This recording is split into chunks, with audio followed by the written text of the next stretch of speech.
मुंगेली कोतवाली थाना के लोरमी रोड स्थित देशी शराब दुकान में आगजनी करने वाले 2 युवकों को पुलिस ने गिरफ्तार किया है। बीती रात युवक शराब लेने के लिए शराब दुकान पहुंचे थे, लेकिन शासन द्वारा निर्धारित समय रात्रि 10 बजे के बाद शराब दुकान के सेल्समैन द्वारा शराब नहीं मिलने से थोड़ी देर बाद दोनों युवक शराब दुकान के सामने खड़ी बाइक से पेट्रोल निकालकर दुकान के शटर के पास आग लगा दी।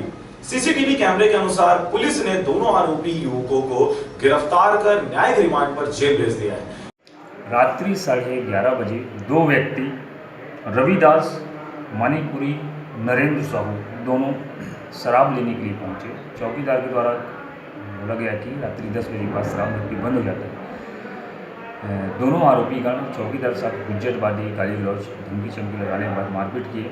उसके बाद अपने बजाज गाड़ी से पेट्रोल निकालकर एक कुट्ठे में पेट्रोल डालकर आग लगाकर देसी शराब की दुकान शासकीय पर अंदर में डाल दिया, जिससे शराब भट्टी में आग लग गई। आग लगने से 180 ml की 3 पौवा, 1 अद्धी, 1 मसाला का पौवा, कुल कीमत 300 रुपये का आगजनी हो गया। आरोपियों को पकड़कर आरोपियों के खिलाफ अपराध पंजीबद्ध किया गया है, जिस पर धारा 294, 323, 506, 34, 436 IPC व 45 लोक संपत्ति क्षति निवारण अधिनियम के तहत अपराध कायम किया गया है। आरोपी गण के खिलाफ न्यायिक रिमांड आज पेश किया जाएगा।